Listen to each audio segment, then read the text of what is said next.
बिहार का current affairs 22 से 27 जुलाई 2023 तक के न्यूज़पेपर का कलेक्शन लेकर के आया हूं, जो कि बहुत ही इंपॉर्टेंट होने वाला है। इसे आखिर तक सुनिएगा, साथ ही साथ लाइक, शेयर, कमेंट और सब्सक्राइब करना न भूलें। मैं हुसैन सर आपका अपने YouTube channel revision for success में आपका अभिनंदन करता हूं, खैर मकदम करता हूं। इसको एक्सप्लेन करने से पहले मैं कुछ बातें कहना चाहूँगा। मैं काफ़ी दिनों के बाद आया हूँ, जो कि आपको 28 मई तक मेरा बना हुआ है वीडियो। उसके बाद से जो बचा हुआ है, मैं आपके लिए दृढ़ संकल्पित हूं कि आपके सफलता में मैं अपना कुछ न कुछ योगदान दूंगा। इसके लिए दृढ़ संकल्पित हूं और आपका 31 अगस्त तक आपको सारा का सारा जो जनवरी से भी कुछ बचा हुआ है, उन सब को मैं पूरा पैकेज जो है जनवरी से लेकर 31 अगस्त तक का पैकेज मैं तैयार रखूंगा और आपको मिलेगा ही मिलेगा। बस कुछ व्यस्तता और कुछ प्रॉब्लम्स की वजह से, समस्या की वजह से कि मैं नहीं बना पा रहा था, और जब डिसकंटिन्यू हो जाते हैं तो कंटिन्यूटी में आने के लिए भी थोड़ा सा टाइम लग जाता है। तो पिछले 1.5 हफ्ते से मैं प्रोग्राम बना रहा था कि अब लाऊं। आज वो दिन आ गया जो कि आपके लिए मैं लेकर के वीडियो आ गया हूं। और साथ ही साथ मैं ये कहना चाहता हूं कि आपको 1 महीना पहले, जैसे 30 सितंबर को आपका पीटी है 69वीं बीपीएससी का, तो उससे पहले मतलब कि 31 यानी कि 1 महीना आपके पास पहले ही मिल जाएगा आपको सारा का सारा, जो कि कई बार आप रिवीजन करेंगे। साथ ही साथ 5 सितंबर जो कि टीचर्स डे है, उस दिन मैं कुछ आपको सरप्राइज दूंगा, और वो जो सरप्राइज जो होगा वो अभी मैं उसका खुलासा नहीं करूंगा, लेकिन आप उसका इंतजार करेंगे, ताकि मैं टीचर्स डे के दिन आपको सरप्राइज दे करके आपको मैं मैक्सिमम कोशिश करूंगा कि आपका चाहे ये बिहार करंट हो या नेशनल इंटरनेशनल जो भी इश्यूज जो है वो भी मिला करके आपको क्वेश्चंस जो है हमारे इससे ज़्यादा से ज़्यादा आ जाए, आप कर सकें। मैं इसके लिए दृढ़ संकल्पित हूं और मैं ज़रूर उसको आपके सामने में लेकर के आऊँगा। बस आप इंतज़ार करें, और अब मैं कंटिन्यू रहूँगा, इन सब सारी चीज़ों को मैं आपको देता जाऊँगा। हो सकता है कि मैं एक हफ्ते में लेकर के आऊँ, हो सकता है 3 दिन में लेकर आऊँ, हो सकता है कि मैं कंटिन्यू लेकर के आऊँ, लेकिन पिछला वाला जो भी है उन सब को भी साथ ही साथ मैं करवाता चला जाऊंगा, ताकि आपको दोनों वीडियो लाऊंगा, करंट वाला भी रहेगा और बैक वाला भी रहेगा, ताकि आपको 31 तक मैं आपको पैक कर दूं। ठीक है, आप लगे रहिएगा और लाइक भी कीजिएगा, शेयर भी कीजिएगा, सब्सक्राइब भी कीजिएगा, और कमेंट भी कमेंट भी कीजिएगा। अगर आपको जो रिक्वायरमेंट है उसको भी आप हमको कमेंट के माध्यम से कह सकते हैं, जो कि मैं उसमें और कुछ ऐड करने की कोशिश करूँगा। चलिए अब आते हैं हम लोग टॉपिक के ऊपर। पहला जो टॉपिक है आपको गरीबी उन्मूलन। अब गरीबी उन्मूलन, सबसे पहले हम लोग इस पे मेंस पे बात कर लेते हैं। आपको ये मेंस का भी टॉपिक बनेगा, और इस बार 69th के मेंस में ये ज़रूर टॉपिक ये बनेगा। इसलिए बनेगा क्योंकि ये नीति आयोग की रिपोर्ट है, और रिपोर्ट के आधार पर और बिहार जो है आपको नंबर 1 पे रहा है गरीबी को कम करने में या गरीबी से मुक्त होने में। ये 2 बातें हैं, तो उस पर और एक्सप्लेन करने से पहले मैं एक बात कहना चाहूँगा। ये गरीबी उन्मूलन, जैसे मैं अपने पिछले वीडियो में भी, कई वीडियो में मैं ये बता चुका हूँ कि आपको संयुक्त राष्ट्र संघ का जो सस्टेनेबल डेवलपमेंट गोल है, जो कि लक्ष्य जो रखा गया है, सतत विकास लक्ष्य, वो है आपको टोटल कितने हैं, तो 17 हैं, और 17 में सबसे पहला जो है गरीबी उन्मूलन ही है। तो आपको उससे कनेक्ट करके आपको लिखना होगा, जो आपको आंसर बहुत अच्छा बनेगा। यहाँ मैं इंडिकेट कर दे रहा हूँ और थोड़ा सा इस पे एक्सप्लेन करूँगा। मेंस की बातें हम लोग मेंस में जब आएगा तब मेंस के बारे में बात करेंगे। यहाँ थोड़ा मैं इंडिकेट कर देना चाहता हूँ कि आपको, ताकि आपके दिमाग में ये रहे कि इससे शॉर्ट नोट्स क्वेश्चन बनेगा, और डैम श्योर है कि ये बनेगा, क्योंकि ये गरीबी उन्मूलन और नीति आयोग की रिपोर्ट है। इस टाइप से आपको पिछला भी आया हुआ है क्वेश्चन, वैसा बना हुआ है। जैसे स्वास्थ्य में नीति आयोग की जो रिपोर्ट आई थी, उसके अकॉर्डिंग आपको 67वीं बीपीएससी के मेंस में आपको क्वेश्चंस पूछा गया था। तो आपको यहाँ पर भी 69वीं बीपीएससी के लिए आपको गरीबी उन्मूलन से संबंधित जो है आपको मेंस के पॉइंट ऑफ व्यू से भी आपको तैयार रहना चाहिए। मैं पॉइंट आउट कर दिया हूँ। अब आते हैं ये गरीबी उन्मूलन। तो गरीबी उन्मूलन जो है नीति आयोग की रिपोर्ट है, जो उस रिपोर्ट के तहत आपको क्या हुआ है कि ये जो नीति आयोग जो रिपोर्ट ये की है, जो प्रोड्यूस की है, तो वो रिपोर्ट के तहत क्या है कि आपको बहुआयामी गरीबी के तहत जो है आपको बिहार जो है उसमें क्या किया है, तो आपको कमी जो लाई है, सबसे ज़्यादा कमी जो है पूरे भारत में सबसे ज़्यादा कमी बिहार ने लाया है। बिहार राज्य का हुआ है, सबसे ज़्यादा कमी गरीबी में आई है। तो अब हम लोग थोड़ा सा बहुआयामी गरीबी के बारे में जान लें। बहुआयामी गरीबी, इसके जो है आपको 3 आयाम है, यानी कि आपको शिक्षा, स्वास्थ्य और जीवन स्तर, आपको ये तीनों का इसमें क्या होता है, आकलन किया जाता है और उसी के आधार पर 12 मानक तय किए गए हैं और 10 जो मानक में अगर आपको कमतर रहेगा तो उसको फिसड्डी राज्य के रूप में घोषित करती है नीति आयोग। तो आपको ये है, आपको इसका 12 मानक, तो इसके आधार पर ये गरीबी उन्मूलन का जो है ये नीति आयोग जो है उसका रैंक जो है तैयार करती है। अब यहाँ देखते हैं कि बहुआयामी गरीबी में बिहार जो है आपको जो कमी जो लाया है वो लाया है 18.13 आपको परसेंट लाया है, तो ये कमी हो गया। लेकिन गरीबी से जो मुक्त हुआ है, तो मुक्त जो हुआ है उसमें आपको 16.65% है, जो कि यहाँ पर नहीं है।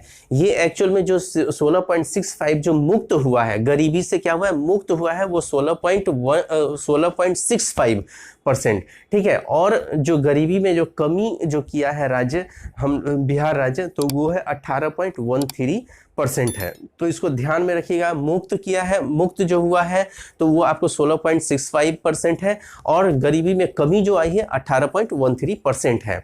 अब जब मुक्त हुए लोगों में जो है अगर संख्या की बात की जाएगी तो वो 2.25, वो बिहार की संख्या, जो इतने लोग जो हैं गरीबी से मुक्त हुए हैं, गरीबी से ऊपर आए हैं या बाहर आए हैं। कितने, तो 2.25 करोड़ लोग, यानी कि ये पूरे इंडिया में 13.51 करोड़ जो है लगभग, मतलब कि 13.51 करोड़ लोगों में बिहार में जो है 2.25 करोड़ लोग जो है गरीबी से बाहर निकले हैं।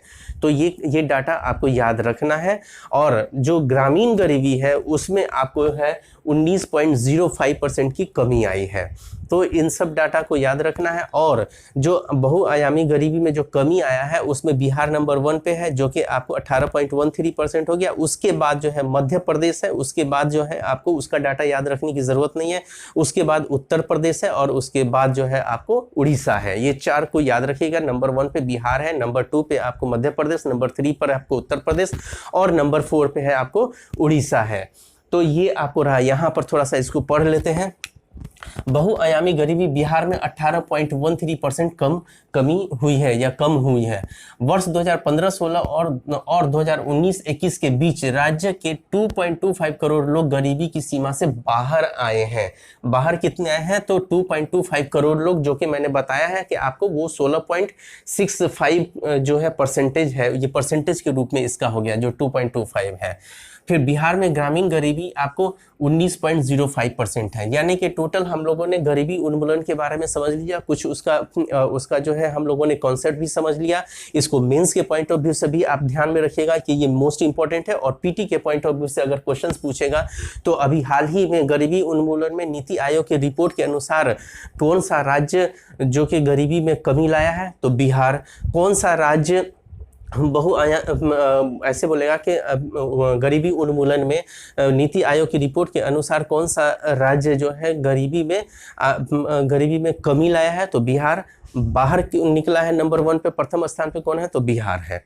तो ये याद रखिएगा। और इसमें और भी क्वेश्चंस में बना करके आपको अपने मेरा टेलीग्राम चैनल जो है रिवीजन फॉर सक्सेस 23, उसमें मैं इसका सारा का सारा मैं क्वेश्चंस भी डाल दिया करता हूँ। जैसे जैसे मैं बताता हूँ उसके अकॉर्डिंग क्वेश्चंस भी डाल दिया करता हूँ, जिससे कि आप उसमें भी रिवीजन कर लेंगे।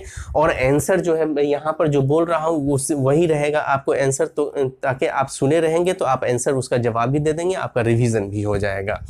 चलिए अब अगला आते हैं हम लोग शेरगढ़ किला। अब दूसरा जो है पीटी, एकदम प्योर पीटी फैक्ट है, जो कि हुआ क्या था कि पर्यटन की सुविधा के लिए हमारे मुख्यमंत्री नीतीश कुमार, इन्होंने क्या हुआ था कि पर्यटन की और सुविधाएं बढ़ाने के लिए उन्होंने बात की थी। रोहतास का जो है कुछ जगह है जो कि आपको वहाँ पर्यटन स्थल को और सुविधा प्रदान करने के लिए, बढ़ावा देने के लिए, ताकि पर्यटक वहाँ पर आए।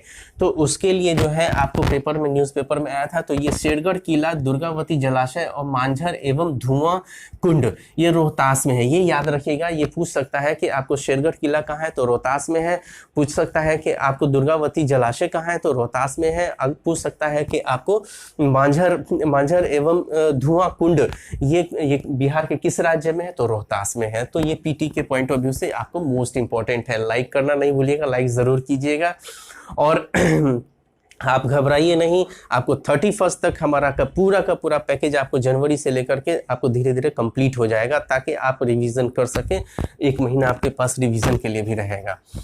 बिहार में शिशु मृत्यु दर, देखिए बिहार में शिशु मृत्यु दर ये भी जो है पीटी के पॉइंट ऑफ व्यू से भी इंपॉर्टेंट है और मेंस के पॉइंट ऑफ व्यू से भी ये इंपॉर्टेंट है। और अगर देखा जाए, अगर इसको सही तरीके से देखेंगे तो यहाँ पर जो है बिहार में शिशु मृत्यु दर में बिहार में कमी आई है, राष्ट्रीय औसत से कमी आई है। तो राष्ट्रीय औसत कितना है तो 28 है, और बिहार राज्य का आपको जो शिशु मृत्यु दर कितना है तो 27 है। ये 1000 पर 27 काउंट किया जाता है कि 1000 स्वस्थ शिशु में आपको 27 जो है जो कि वो मृत्यु हो जाते हैं, मतलब मर जाते हैं, तो उनका उस तरीके से ये आंकड़ा तय किया जाता है। तो यहाँ पर आपको बिहार में शिशु मृत्यु दर में कमी आई है। इसका अर्थ क्या है, बिहार सरकार यानी कि स्वास्थ्य के क्षेत्र में आपको कई सुविधाएं दे रही है और वहां पर अच्छा काम कर रही है। तो इसका इंटरलिंक गरीबी उन्मूलन से भी हो जाएगा। जब स्वास्थ्य में अगर सुविधाएं अच्छा मिलेंगी तो और आपको कम पैसे में मिलेगा तो आपका पैसे की बचत भी होगी, और जब पैसे की बचत होगी तो आप गरीबी से ऊपर निकलने में आपको वो भी मदद करेगा। और आपको हमने बताया कि बहुआयामी गरीबी का 3 आयाम है, जैसे शिक्षा है, स्वास्थ्य है और जीवन स्तर है। तो स्वास्थ्य यानी कि यहाँ पर स्वास्थ्य की सुविधाएं अगर बिहार सरकार दे रही है तो आपको यानी कि आपका स्वास्थ्य अच्छा हो रहा है, शिशु मृत्यु दर में कमी आ रही है। तो ये जो है इंटरलिंक वहां पर हो जाएगा। जब मेंस आप लिखेंगे तो वो वहां पर उसको इंटरलिंक कर सकते हैं। अब आते हैं इसका डाटा में। देखिए बिहार में शिशु मृत्यु दर का एक हमने क्या बताया कि अभी जो आंकड़ा है वो 27 है, जो कि राष्ट्रीय औसत कितना है शिशु मृत्यु दर का तो 28 है। तो इसका जो आकलन जो किया गया था 2015 में, जिस समय 2015 में किया गया था, ये वो आंकड़ा यहाँ पे नहीं है। 2015 में वो 42 था, आपको 1000 पे 42 मृत्यु होती थी बिहार में। फिर वो कम होकर के 38 हुआ 2016 में, फिर उसके बाद कम होकर के आपको 35 हो गया, फिर 35 जैसे ये 2017 में 35 हो गया और 2018 में 32 हो गया। उसके बाद 2020 का ये जो आंकड़ा जो दिया गया है मई 2022 का जो है ये आंकड़ा है मई 2022 में, और SRS यानी कि सैंपल रजिस्ट्रेशन सर्वे जो हुआ है उसके तहत ये आंकड़ा जो दिया गया है। तो ये आंकड़ा अभी आया है, मई 2022 का आंकड़ा जो है अभी इसको दिया गया है। इसके अनुसार जो है आपको बिहार में आपको 27 आपको शिशु मृत्यु दर है 1000 पर। और ये ऐसा कम होने के पीछे क्या वजह है, तो और इसकी वजह है कि आप बिहार सरकार का एक बहुत अच्छा स्लोगन है कि आपको न्याय के साथ विकास। तो न्याय के विकास के तहत जो है बिहार सरकार काम कर रही है, और उसी के तहत आप देखेंगे कि न्याय के साथ जो विकास कर रही है तो उसमें हम आपको देते हैं 7 निश्चय देखते हैं, या कृषि रोड मैप देखते हैं, या शिक्षा में नवाचार देते हैं, या स्वास्थ्य में सुधार देखते हैं। तो ये सब उसके सारे के सारे पॉइंट्स हो जाते हैं। तो उन सब में बिहार सरकार काम कर रही है, और बिहार सरकार काम करने की वजह से जो है आपको यहाँ पर भी आपको स्वास्थ्य में सुधार हो रहा है। दूसरी बात और एक चीज़ है कि बिहार सरकार ने एक बहुत अच्छा 2008-9 में एक योजना लाई थी, जिसको बोलते हैं आपको ये special new born care unit. यहाँ पे मैंने नहीं लिखा है, उसको आप लिख लीजिएगा, आप नोटबुक में जो मैं बोलता हूँ उसको भी नोट डाउन कर लीजिएगा। तो आपको क्या है कि बिहार सरकार ने वर्ष 2008-9 में आपको क्या की थी, तो special new born care unit की स्थापना की थी, जिसके तहत क्या था कि अच्छी चिकित्सा मिल रही थी। उसमें आपको अच्छे नर्स स्टाफ लोग थे, और उपकरण यानी कि इंस्ट्रूमेंट जो थे वो बहुत ही बढ़िया इंस्ट्रूमेंट थे, जिसकी सहायता से क्या हुआ, शिशु मृत्यु दर को कम किया जा सका। चलिए अब हम लोग इसके पीटी के आपको पॉइंट ऑफ व्यू से अगर क्वेश्चन जो पूछा जाएगा कि मई 2022 में सैंपल रजिस्ट्रेशन सर्वे रिपोर्ट के अनुसार बिहार में मृत्यु दर कितनी थी, तो वो हो जाएगा 27। तो इस सारे पर क्वेश्चंस में आपको अपने रिवीजन फॉर सक्सेस 23 टेलीग्राम है, मेरा टेलीग्राम चैनल क्या है, रिवीजन फॉर सक्सेस 23, उसमें मैं आपको दे दूंगा इसका क्वेश्चन बना करके। अगला है भारत गौरव यात्रा। भारत गौरव यात्रा क्या है, तो ये एक पर्यटन के लिए, ठीक है, ये सुविधा प्रदान किया गया है भारत सरकार के जरिए। भारत सरकार के IRCTC जो होता है, जिससे आप लोग रिजर्वेशन करते हैं, वो जो है आपको यहाँ पर पूर्व मध्य रेल के बेतिया से स्टार्ट होकर के और पटना होते हुए Indian railway catering and tourism corporation की ओर से भारत गौरव यात्रा के तहत पर्यटन केंद्र चलाई गई है, जो कि आपको 22 जुलाई 2030 तक, ये प्योर आपको पीटी के पॉइंट ऑफ व्यू से है कि पर्यटक या पर्यटन, आप ये भी चीज़ हो सकता है कि आपको पर्यटन में भी आप इस पॉइंट्स को इंक्लूड कर सकते हैं मेंस के पॉइंट ऑफ व्यू से, लेकिन इसमें है कि ये पीटी पॉइंट ऑफ व्यू से आपको ये है कि भारत गौरव यात्रा अभी हाल में ही बिहार में 22 जुलाई 2023 को जो लॉन्च किया गया है वो किस जिले से, तो किस स्थान से, तो बेतिया से, ये याद रखिएगा, पटना हो करके। और यही आईआरसीटीसी को ही आपको उसका एब्रिविएशन जो है, फुल फॉर्म है Indian railway catering and tourism corporation, इसका आपको एब्रिविएशन है, तो आप इसको ध्यान में रखिएगा। तो इसका क्वेश्चन आ सकता है कि अभी हाल ही में भारत गौरव यात्रा बिहार के किस जगह से, स्थान से शुरुआत हुई है, तो बेतिया से हुआ है, ये पर्यटन स्थल के लिए। ठीक है, अब आते हैं अगला, शताब्दी निजी नलकूप योजना। शताब्दी निजी नलकूप योजना, ये जो है बिहार सरकार के जरिए अभी हाल ही में क्या हुआ है कि आप देख रहे हैं कि आपको बारिश कम हो रही है, बारिश कम हो रही है, तो किसानों को अब उनको सिंचाई के लिए आपको बिहार सरकार ने क्या किया है कि नलकूप से सिंचाई कर सके, इसके लिए अनुदान मद से जो है कुछ पैसा दिया गया है। वो पैसा आपको याद रखने की ज़रूरत नहीं है, बस इतना याद रखने की ज़रूरत है कि आपको कि शताब्दी निजी नलकूप योजना कब प्रारंभ किया गया था, तो वर्ष 2011 में प्रारंभ किया गया था। तो क्यों प्रारंभ किया गया था, तो सिंचाई के लिए आपको किया गया था। ये अनुदान मद से आपको बिहार सरकार ने पैसा किसानों के उपकरण के लिए ये पैसा जो है बिहार सरकार ने दिया है। तो यानी कि किसान अब योजना, ये तो एक योजना हो गया कि शताब्दी निजी नलकूप योजना, तो बिहार सरकार किसान के आय को दुगुना करने के लिए या किसान को संकट से उबारने के लिए ये सब जो है योजनाएं हैं जो कि आपको बिहार सरकार के जरिए दिया जाता है, ताकि किसान जो है अपनी आय आय को बढ़ा सके और अपने अवसंरचना को भी विकास कर सके। तो आपको ये याद रखना है कि शताब्दी निजी नलकूप योजना जो है कब इसकी क्वेश्चन बन सकता है कि ये कब इसका शुरुआत किया गया है, तो 2011 में किया गया है। ठीक है, अब आते हैं, आपको अगला पॉइंट है काशी वाराणसी कोलकाता एक्सप्रेसवे।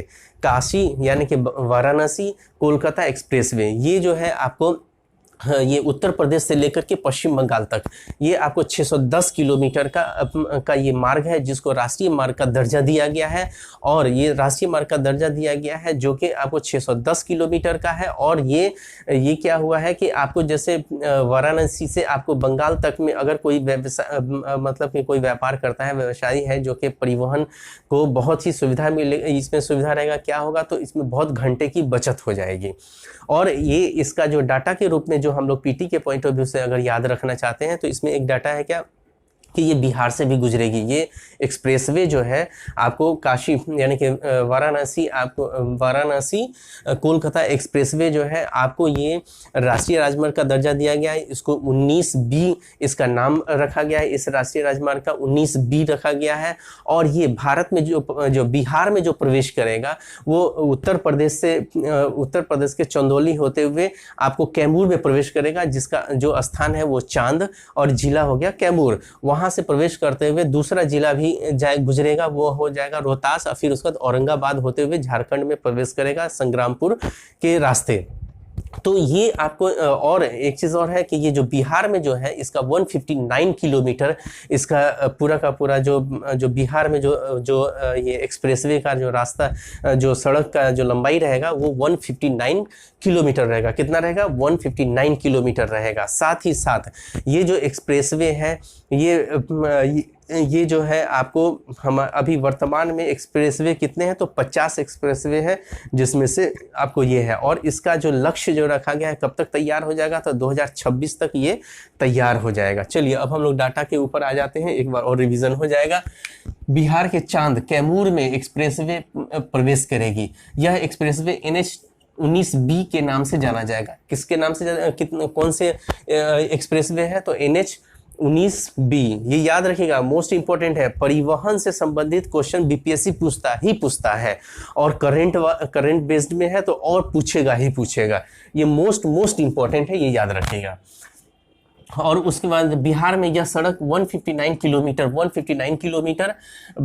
किलोमीटर तक ये आपको इसका ये है लंबाई है। और 61वां राष्ट्रीय राजमार्ग होगा बिहार से गुजरने वाला, मतलब बिहार से गुजरने वाला 61वां राष्ट्रीय राजमार्ग होगा। ये याद रखिएगा, राष्ट्रीय राजमार्ग 61वां होगा जो बिहार से गुजरेगा, ठीक है। और उसके बाद जो बिहार के 3 जिलों कैमूर, रोहतास और औरंगाबाद से गुजरेगा। बिहार के 3 जिलों कौन कौन सा? कैमूर होगा, कैमूर के चांद जगह से इस स्थान से वो घुसेगा, और फिर उसके बाद रोहतास, और फिर उसके बाद औरंगाबाद, ठीक है। और वर्तमान में 50 एक्सप्रेसवे है, जो कि मैंने बोला था कितने एक्सप्रेसवे है वर्तमान में? 50 एक्सप्रेसवे है, और वर्ष 2026 तक इसका निर्माण का लक्ष्य रखा गया है, ठीक है। तो ये डाटा है, आपको इस पर भी क्वेश्चंस मिल जाएगा, ठीक है। आकस्मिक फसल योजना, देखिए मेरा अगर बताने का आपको जो मैं कोशिश कर रहा हूँ अच्छा लग रहा है तो आप लाइक ज़रूर कीजिएगा और शेयर भी बहुत कीजिएगा, ठीक है। आकस्मिक फसल योजना, देखिए फिर किसान के लिए एक और योजना आ गया। पहले हम लोगों ने पढ़ लिया क्या? शताब्दी निजी नलकूप योजना, और फिर उसके बाद आकस्मिक फसल योजना। तो ये सब योजना भी जो है ना, जो किसान के लिए योजना है, सबको एक जगह लिख लीजिएगा ताकि आपको मेंस में भी आपको बहुत, और इससे पहले भी मैंने कई किसान के लिए योजनाएं जो है मैंने वो आपको बताया हुआ है पिछले वीडियो में, उसमें भी आपको दिखेगा। सबको किसान वाले को एक जगह लिख लीजिएगा ताकि आपको मेंस के दौरान आपको आसान होगा आपको पढ़ने में, उससे शॉर्ट नोट्स बनाने में। आकस्मिक फसल योजना, आकस्मिक फसल योजना जो है ये 2021 में इसकी शुरुआत हुई थी। ये क्या है? तो आप जान रहे हैं कि बिहार की जो है अधिकतम जनसंख्या, यानी कि आपको एक तो जान रहे हैं कि बिहार जो है कृषि प्रधान राज्य है, और उसमें अधिकतम संख्या यानी कि लगभग 80% जो जनसंख्या है वो कृषि में ही लगी हुई है। और हम लोग का कृषि जो है निर्भर है आपको वर्षा का पानी पर निर्भर है, और वर्षा का पानी, और देखिए इस बार भी वर्षा बहुत कम हुआ है, और पिछले कई सालों से वर्षा कम हो रहा है। तो जिसकी वजह से बिहार सरकार जो है इस योजना के माध्यम से, आकस्मिक फसल योजना के माध्यम से क्या करती है? 15 वैकल्पिक फसल रखी हुई है। क्यों रखी हुई है? तो आप जान रहे हैं कि अभी धान का बिचड़ा लगा हुआ है सब जगह, लेकिन पानी ही नहीं मिल रहा है, तो फिर बुआई कैसे होगा? तो उस बुआई कैसे होगा? तो उस बुआई तो अब वो बर्बाद भी हो जाएगा फसल, उसकी वजह से। और फसल अगर किसी तरीके से आपको नलकूप योजना के तहत वो लग भी जाता है तो उसमें बहुत अच्छा फसल नहीं होगा। तो किसान लोगों को 15 वैकल्पिक दिया गया है आपको फसल, जिसमें क्या है? तो आपको ज्वार है, बाजरा है, मक्का है, आपको अरहर है, मूंग है, इस तरीके का कई है जो कि आपको वो याद रखने की जरूरत नहीं है। बस इतना याद रखना है कि 15 वैकल्पिक आपको फसल जो है बिहार सरकार वो मुहैया करवाएगी, वो भी निःशुल्क मुहैया करवाएगी, और बिहार बीज निगम लिमिटेड के जरिए इसका वितरण होगा। चलिए हम लोग आते हैं इसके डाटा पर कि आकस्मिक फसल योजना वर्ष 2021 में आरंभ हुआ। कब हुआ? तो 2021 में आरंभ हुआ। इसके तहत 15 फसल दिए जाते हैं। कितने फसल दिए जाते हैं? तो 15 फसल दिए जाते हैं वैकल्पिक फसल के रूप में, जैसे ज्वार है, बाजरा है और एटीसी। और सूखा प्रभावित घोषणा होने के बाद इन फसलों के बीज किसानों को निःशुल्क दिए जाएंगे। किसान को निःशुल्क पहले घोषित होगा, सूखा प्रभावित घोषित होगा, फिर उसके बाद दिया जाएगा। और जो जिला जिस फसल का उत्पादन करता है उसके हिसाब से उसको उसका जो डिमांड होगा, उसकी जो मांग होगी, उसके अनुसार उसको बिहार सरकार देगी निःशुल्क, ठीक है। बिहार बीज निगम लिमिटेड द्वारा वितरण होगा। अब अगला पॉइंट आ जाते हैं हम लोग। अगला टॉपिक है कि कृषि विभाग को बागवानी के लिए पहला पुरस्कार। देखिए कृषि विभाग को बागवानी के लिए पहला पुरस्कार, देखिए आखिर बिहार सरकार कृषि के उत्पादन के लिए, उसकी बढ़ोतरी के लिए बहुत सारे योजनाएं लाती है, बहुत सारे सुविधाएं दे रही है, बहुत सारे काम कर रहे हैं। उसकी वजह से तो मिलना तो तय है, और बहुत अच्छे तरीके से इसका इम्प्लीमेंट हो रहा है, जिसकी वजह से कृषि विभाग को बागवानी के लिए पहला पुरस्कार मिला है। अंतर्राष्ट्रीय कृषि बागवानी प्रदर्शनी जो हुआ था, अंतर्राष्ट्रीय कृषि बागवानी प्रदर्शनी कहाँ हुआ था? तो नई दिल्ली में हुआ था, और 23 जुलाई 2023 को हुआ था, ठीक है। 23 जुलाई 2023 को हुआ था। बिहार कृषि विभाग के उद्यान निदेशालय को पहला पुरस्कार मिला है। बागवान देखिए कृषि विभाग के किसको मिला है? तो उद्यान निदेशालय को मिला है। तो आपको और बागवानी में कौन कौन सा आएगा? तो चाय आएगा, फिर उसके बाद शहद आएगा, ये सब जो उत्पादन होता है ये सब आ जाता है बागवानी कृषि में। सब्जी उत्पादन ये सब बागवानी में आ जाता है। अगला जो टॉपिक है आपको पटना और भागलपुर में गंगा नदी में पर्यटन के लिए जलयान क्रूज सेवा की शुरुआत हुई है। ठीक है, पटना और भागलपुर में क्या है, पर्यटन के लिए आपको गंगा नदी पे जो है आपको क्या हुआ है, तो जलयान यानी क्रूज सेवा स्टार्ट हुआ है, जो कि पर्यटन के लिए, पर्यटन को बढ़ावा देने के लिए, पर्यटक लोग आए, तो उसके लिए बिहार सरकार क्या की है, तो भागलपुर और पटना में आपको क्रूज सेवा शुरुआत कर रही है। और जो शुरुआत कर रही है, इससे रोजगार भी बढ़ेगा, और बिहार के जैसे जहाँ जिस घाट पे रुकेगी वहाँ उस क्षेत्र में जा करके वहाँ पर लोगों के लिए वहाँ रुकेगा, 1-2 घंटा रुकेगा, फिर लोग भ्रमण कर लेंगे और फिर उसके बाद फिर आकर के फिर वो अपना सैर करेंगे। तो ये सब चीज़ें जो है पर्यटक को बढ़ावा देने के लिए बिहार सरकार ये कर रही है। तो बिहार राज्य इसके लिए जो है दो के बीच में हस्ताक्षर हुआ है, MOU पर हुआ है। तो वो कौन, बिहार राज्य पर्यटन विकास निगम और भारतीय अंतर्देशीय जल मार्ग प्राधिकरण ने MOU पर हस्ताक्षर किया, यानी कि मेमोरेंडम ऑफ अंडरस्टैंडिंग के ऊपर जो है हस्ताक्षर ये 2 किया है। एक बिहार राज्य पर्यटन विभाग जो है, और दूसरा है भारतीय अंतर्देशीय जल मार्ग प्राधिकरण। इन 2 के बीच में हुआ है, जिससे इनसे क्वेश्चंस भी बन सकते हैं। अब हम लोग अगला पॉइंट में आते हैं, फसल सहायता योजना। फिर हम लोगों ने क्या देखा, अभी तक हम लोगों ने शताब्दी निजी नलकूप योजना, फिर उसके बाद देखा आकस्मिक फसल योजना, अब देख रहे हैं हम लोग ये फसल सहायता योजना। यानी बिहार सरकार जो है किसानों के लिए क्या कर रही है कि काफ़ी योजनाएं ला रही हैं, जिसके अंतर्गत हम लोग देखते क्या है कि ये फसल सहायता योजना जो है, ये फसल सहायता योजना में आपको सब्जियों को इंक्लूड किया गया है, कि सब्जियों को शामिल किया गया है। यानी कि अगर मान लिया कि सब्जी लगाते हैं और उसमें अगर मान लिया कि किसी जैसे वज्रपात हो गया, आकस्मिक अगर ये तूफान आ गया या बाढ़ आ गया, ये सब जो भी जिस वजह से भी फसल अगर बर्बाद हो जाता है, फसल नुकसान हो जाता है, तो उस नुकसान के तहत क्या करेगा कि किसानों को अगर 20% अगर फसल नुकसान हो रहा है तो वो 7500 रुपया किसान को मिलेगा। अगर फसल नुकसान हो जाता है 20% से ऊपर तो 10,000 वो किसानों को मुआवजा के तौर पे दिया जाएगा। तो आपको इस योजना में सब्जियों को शामिल किया गया है। याद रखिएगा कि सब्जियों को शामिल किया गया है। फसल सहायता योजना के तहत जो है सब्जियों को शामिल किया गया है, और किसानों को 20% फसल अगर नुकसान हो जाता है तो 7500 रुपया प्रति एकड़, हर एकड़ पे आपको 7500 रुपया प्रति एकड़ दिया जाएगा। अब 20% से अधिक फसल नुकसान अगर हो जाता है तो उस पर 10,000 प्रति एकड़ दिया जाएगा। तो ये हो गया आपको अगला टॉपिक। इसके अगला टॉपिक अब हम लोग देखते हैं कि आयोग और बोर्ड का पुनर्गठन। ये 27 को ही, यानी कि 26 तारीख को हुआ था, 27 की न्यूज़पेपर का कलेक्शन है ये। तो आयोग और बोर्ड का पुनर्गठन किया गया है बिहार सरकार के जरिए।